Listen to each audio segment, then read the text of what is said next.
Halo semuanya, kali ini kita akan lanjutkan lagi tentang yang namanya dasar pemrograman dengan Python.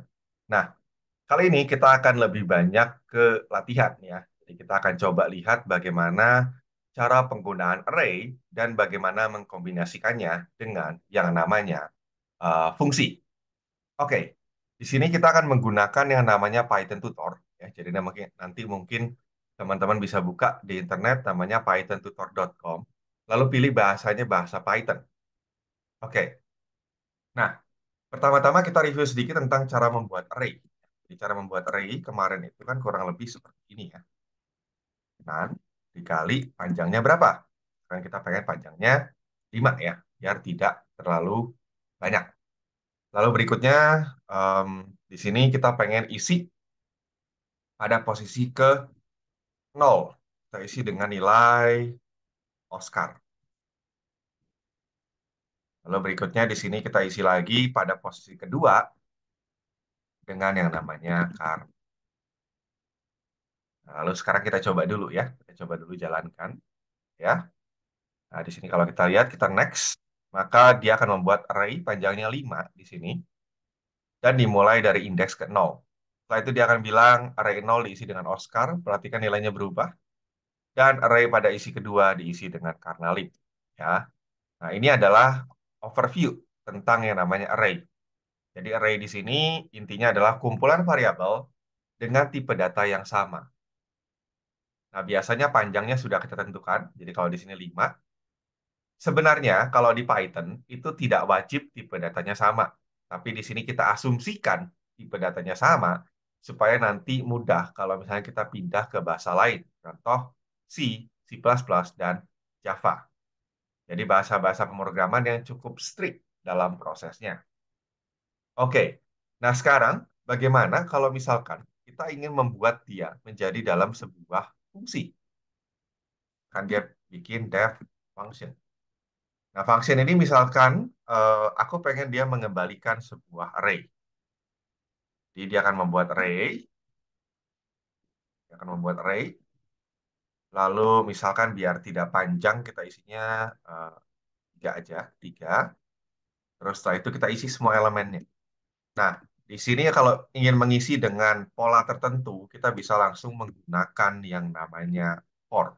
Ya, kita for, terus R pada posisi ke I, isi dengan misalkan I plus 1.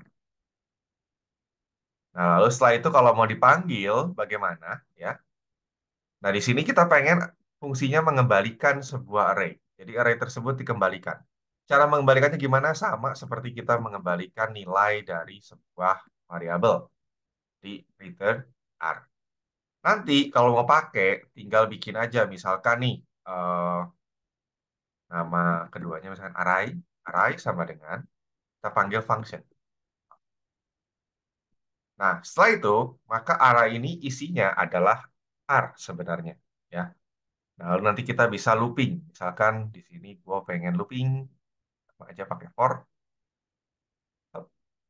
Lalu di sini kita print array ke I, kurung. Nah, kita visualize sekarang. Jadi pertama, dia akan memproses fungsinya dulu. Oke, ada sebuah fungsi namanya func. Ya. Lalu setelah itu dia bilang array sama dengan func. Berarti dia akan memanggil fungsi func. Fungsi func isinya ngapain? Dia bikin R, panjangnya 3, ya.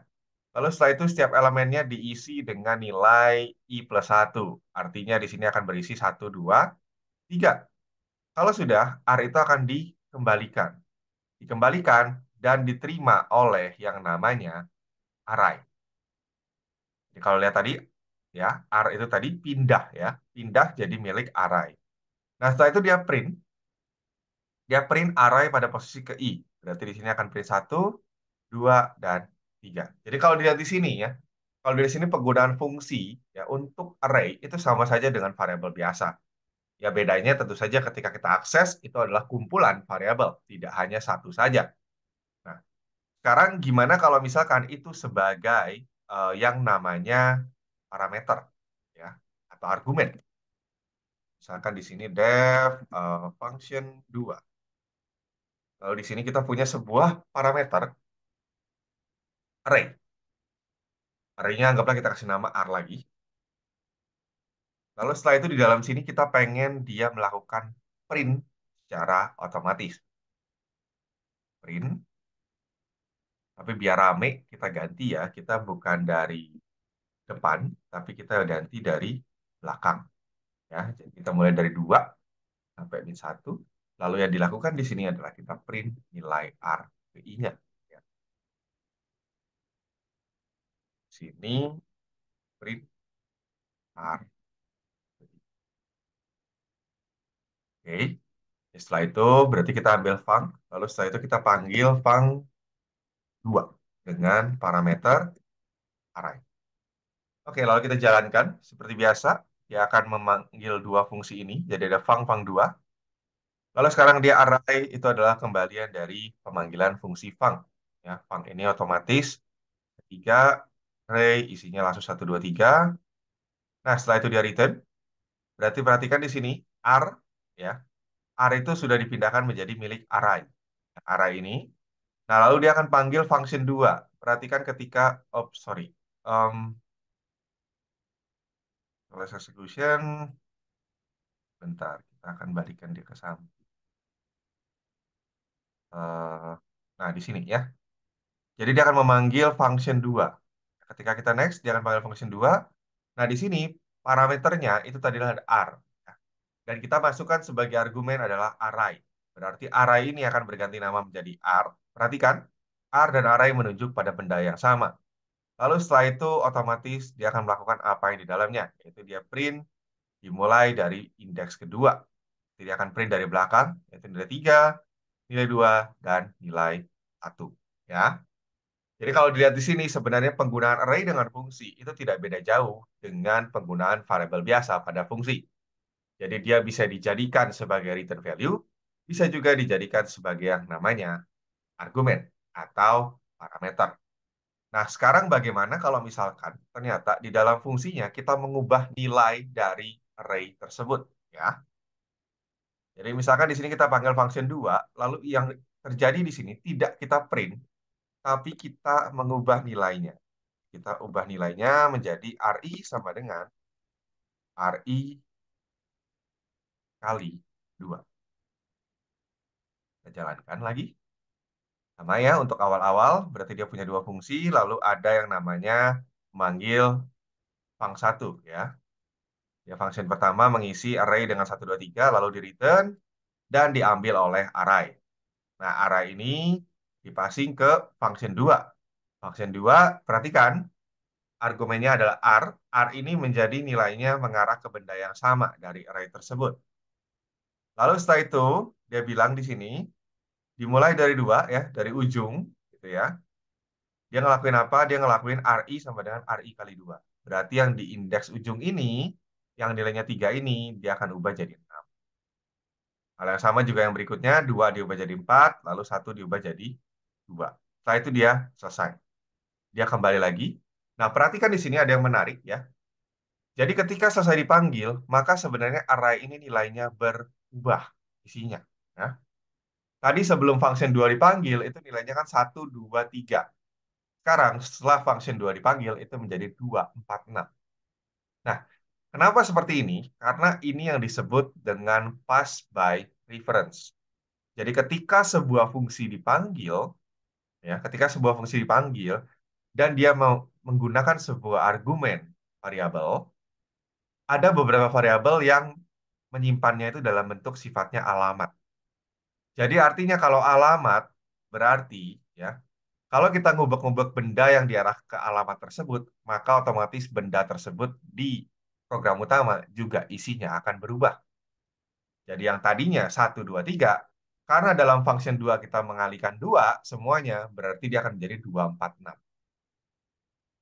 Nah, ini cukup berbeda dengan yang namanya kalau kita memasukkan variabel biasa. Jadi contoh ya, misalkan di sini kita bikin function ketiga, lalu dia punya variabel A. Nah, di sini dia bilang A sama dengan A plus 5. Oke, sekarang di sini kita bikin variabel namanya AM ya. AM sama dengan 7. Lalu berikutnya, kita panggil fang 3. Fang 3 dalam kurung AM. Oke, kita visualize. Kita jalankan. Sorry, ini lupa.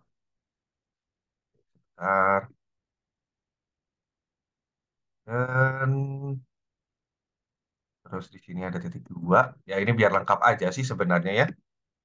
Jadi tadi sebenarnya cuma kurang titik 2, tapi biar enak bacanya tambah return semua. Oke, sorry, visualize. Kita jalankan. Seperti biasa ya, di awal-awal ini dia membuat tiga fungsinya. Lalu setelah itu dia memanggil function. Ya.